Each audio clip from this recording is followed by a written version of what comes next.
Hi, I'm Joseph Kerr, Instructional Designer at Emporia State University. In this video, I'm going to talk about the overlays that you can put on your Aurasma images. So these are the things that pop up when you scan your Aura.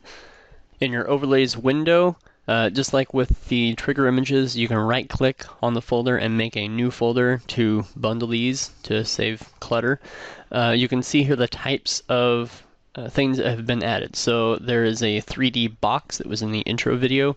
There are 2 videos. There is a web link that sends the user to a URL and a couple of images. To add a new one of these, just tell it to add, or you can click on the arrow and bulk add if you have maybe a bunch of images or videos that you want to put in at one time. That'll save you some effort.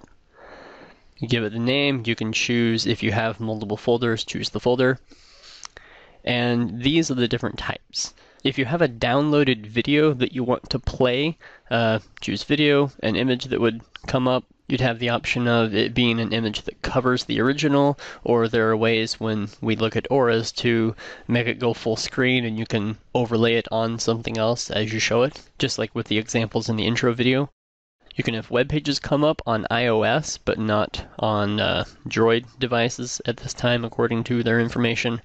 Or we have the 3D models where you move around and it does things while you scan. Now, for more information on these or pretty much anything else, and I don't know if I showed this in the other videos, but when you look at account, there is a link here at the bottom, and that will take you to the handy customer guidelines. And this is all of the information you want to know about any of the stuff I'm talking about.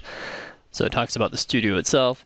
It talks about the trigger images. So there are guides on ways to make better or worse trigger images or how to crop them. The location triggers, which I mentioned but didn't talk about in the first video, there's information about that there. And on the overlays, there are specifics about videos. If you put videos in, what's the format that they should be? What size of video can you put in?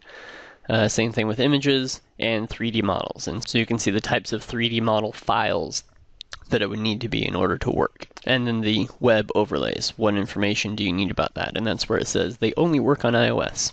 So if you run into any problems, check out this link. It has probably what your answers are.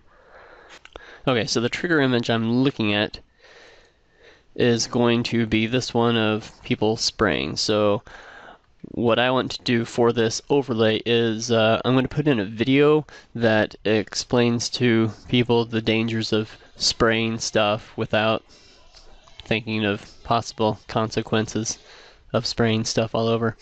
So I want a video in there. My options for video could be that I upload the video itself.